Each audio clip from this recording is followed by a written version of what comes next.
नमस्कार, आप देख रहे हैं सी न्यूज भारत में गौरी वर्मा। खबर नर्मदा से है, जहां एकता नगर में आदिवासी युवाओं को आतिथ्य सत्कार में दक्ष बनाने के लिए विदेश मंत्री डॉक्टर एस जयशंकर ने आतिथ्य कौशल केंद्र का उद्घाटन किया। IHCL द्वारा शुरू किए गए इस कौशल विकास केंद्र के जरिए हर साल 120 आदिवासी युवाओं को प्रशिक्षित किया जाएगा। GMR के बाद एकता नगर में ये दूसरा कौशल विकास केंद्र है जिसमें टाटा ग्रुप को समर्थन मिला है। डॉक्टर जयशंकर ने विदेशी पर्यटकों के बीच स्टैचू ऑफ यूनिटी की बढ़ती लोकप्रियता के बीच युवाओं के लिए आतिथ्य प्रशिक्षण की आवश्यकता पर जोर दिया। गणमान्य व्यक्तियों ने कौशल केंद्र का उद्घाटन किया और उसका दौरा भी किया। यहाँ तालीम ले रहे लाभार्थियों से संवाद कर किस प्रकार का प्रशिक्षण दिया जाता है उस मामले की जानकारी ली। बाद में विदेश मंत्री डॉक्टर एस जयशंकर ने GMR प्रशिक्षण केंद्र का औचक दौरा किया और कक्षा में छात्रों से बातचीत की।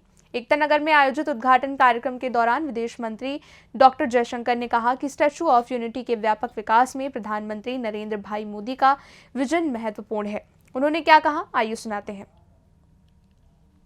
साथ ही सुनाएंगे डॉक्टर दर्शन बेन देशमुख ने भी क्या कहा। हुआ है, इतनी बड़ी टूरिज्म डेस्टिनेशन बनी है।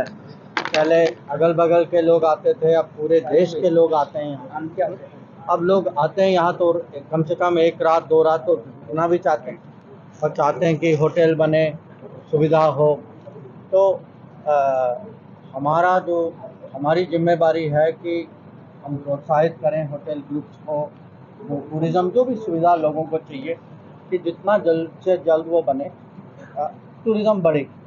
और उसके लिए जैसे मैंने समझाया कि हमें वो लोग भी कि अब इनका जो ट्रेनिंग अभी जो आप देख रहे थे, कुछ जो है फ्रंट ऑफिस का कोर्स, कुछ जो है फूड और बेवरेज उसकी सर्विंग कैसे करनी, और एक तो है कि पब्लिक को सुविधा मिले, पर उसका दूसरा पहलू ये भी है कि यहाँ के लोग जो हैं उनको भी लगना चाहिए कि जो भी प्रगति है उसके वो भी हिस्सेदार हैं, कि उनको भी लाभ हुआ। और जो लोकल बच्चे जो आते हैं उनको अवसर मिलना चाहिए।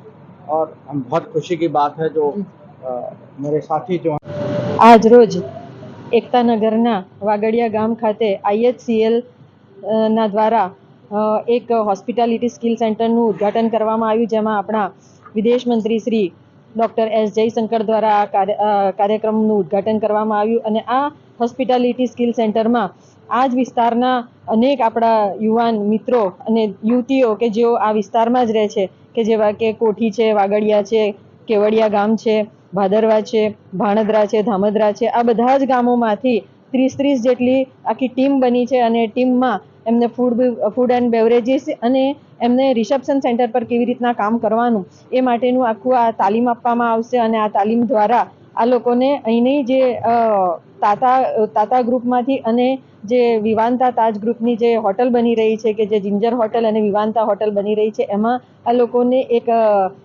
આત્મનિર્ભર બનાવવા માટે અને એમને એક રોજગારીના ક્ષેત્રમાં એમને એક નવી નોકરી મળશે. અને નવા આ પ્રકલ્પો દ્વારા જ્યારે આયોજન થઈ રહ્યું છે ત્યારે ખૂબ જ સરાહનીય કામ છે અને ખૂબ જ અભિનંદન આપું છું IHCLના આ કાર્યક્રમને. અને આદરણીય S જયશંકર સાહેબ જ્યારે આ ટુરિઝમ ક્ષેત્રમાં કેવડિયાને અને સ્ટેચ્યુ ઓફ યુનિટીના વિસ્તારને ડેવલપ કરવા માટે, આગળ વધારવા માટે અનેક નવા કંઈક યોજનાઓ લઈને આવી રહ્યા છે, ત્યારે આ વિસ્તારના લોકોને પણ આ યોજનાઓ દ્વારા ખૂબ જ લાભ મળી રહે એ માટેનું જે આયોજન થઈ રહ્યું છે, ખૂબ જ સુંદર આયોજન થઈ રહ્યું છે. આજે જ્યારે આ વિસ્તારના મારા સર્વે બાળકો જ્યારે અહીંયા વિદ્યાર્થીઓ જે આ ટ્રેનિંગમાં આવ્યા છે એ લોકો પણ ખૂબ જ ખુશ હતા અને ખૂબ જ ઉત્સાહભેર તેઓ આ ટ્રેનિંગમાં જોડાયા છે. ઓછામાં ઓછા 12 વીકની ટ્રેનિંગ એમને આ દિવસો દરમિયાન આપવામાં આવશે અને ખૂબ જ આ સરાહનીય કામગીરી છે. અને આવનારા દિવસોમાં સ્ટેચ્યુ ઓફ યુનિટીનો આ એકતા નગરનો વિસ્તાર ऊंची ऊंचाई ने आमशे અને વિશ્વમાં નામ રોશન કરશે.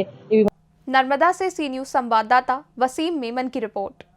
देखा जाए तो स्टैचू ऑफ यूनिटी परिसर के विकास के कई आदिवासी परिवारों के लिए घर आधारित रोजगार के अवसर पैदा कर रहे हैं।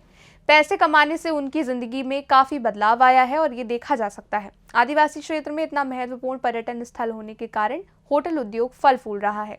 ऐसे समय में ये कौशल केंद्र आदिवासी युवाओं के लिए फायदेमंद होगा। फिलहाल के लिए इस रिपोर्ट में बस इतना ही। देश और दुनिया की तमाम जानकारी के लिए आप देखते रहिए सी न्यूज भारत।